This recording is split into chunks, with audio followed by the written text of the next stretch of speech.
in New York ฮอดใส่แล้วสน้อยฮอดนิวยอร์กแล้วโอ้สน้อยฮอดดีแล้วฮอดอะไรฮอดแล้ว Bye ฮอดแล้วบ่ฮักบ่ยิงน้อยดีใจบ่ได้มาโอ้ฮอดแล้วสน้อยยิงน้อยฮอดนิวยอร์กแล้วโอ้ว้างามเด้อบ่ลิ้นคักใส่สน้อยจะลิ้นอย่างนี้โลกโอ้โหไปคักบ่โอ้ยืนไปเลยโอ้เข้าแล้วอันนี้น้ำกันโอ้ยืนนะเอาเลยเฮ้ยนี่น้ำกันเลยเนาะเลยยืนเข้าไปเลยยืนเข้าไปยืนดูมาได้ละพ่อยโอ้ไปละโอ้ไปเลยเล็งเลยโอ้ยกล้อเลยยกล้อเลยไปเลยเอามันซื้อนั่นสั่นแหละไปเก่งเลยลุยไปเจ้าโอ้ยกล้อเลยไปโอ้เก่งเลยซะหน่อยไปเลยมาเลยโอ้ได้ที่หนึ่งวะเนี่ย first place ฮะ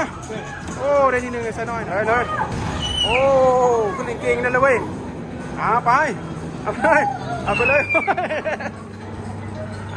เป็นแล้วกี่เลยโอ้ไปไวแล้วโอ้ไป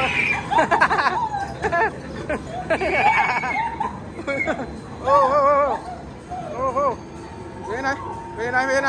ทันวะทันโอ้ขี่รถไฟพาไป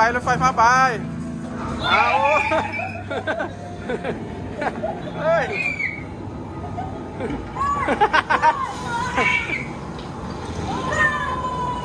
น่าดีใจเองโอ้เทสลมพายุเข้ามาโอ้หลีกลมพายุได้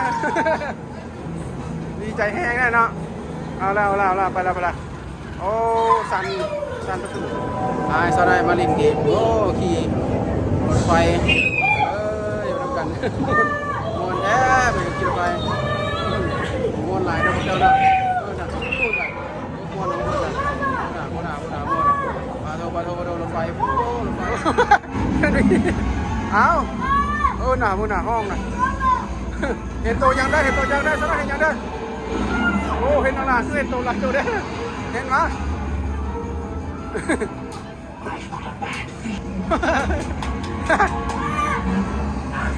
โอ้ยขึ้นน่ะ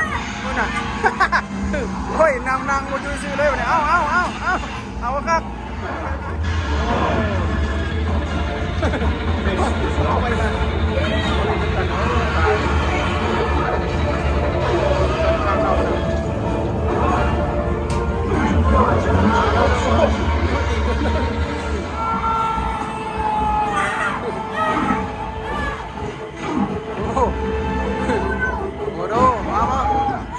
ตกบเต้นข้ามแล้วตกบ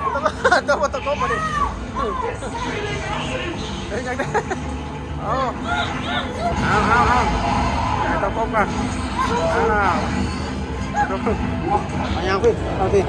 ไปนั่นนี่แหละเอานี่ยังไปเลย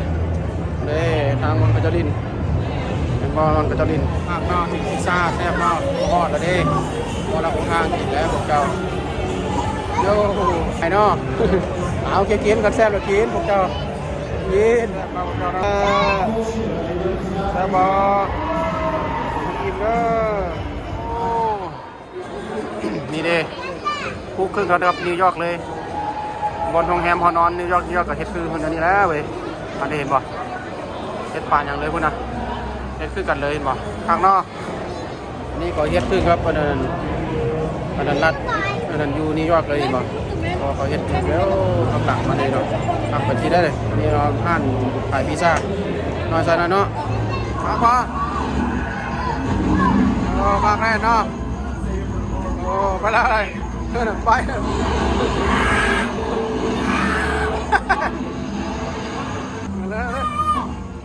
มัวแน่เนาะเห็นยังแน่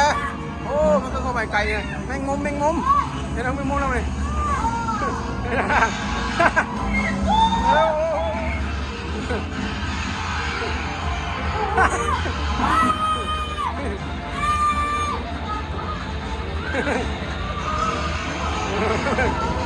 ตัวนี้นะ ดึงลูกดึงแห้งๆลูกดึงเองแห้งๆมาแห้งก่อนลูกแห้งก่อน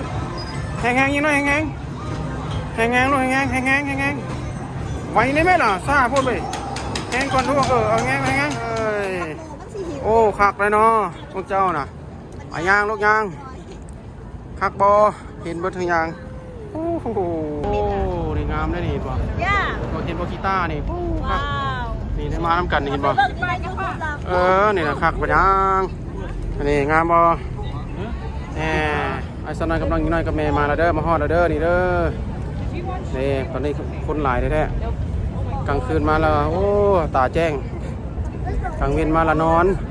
อยู่เมืองนี่นะอ้าวเตรียมที่ยางไว้กันแล้วเด้อไปเด้อ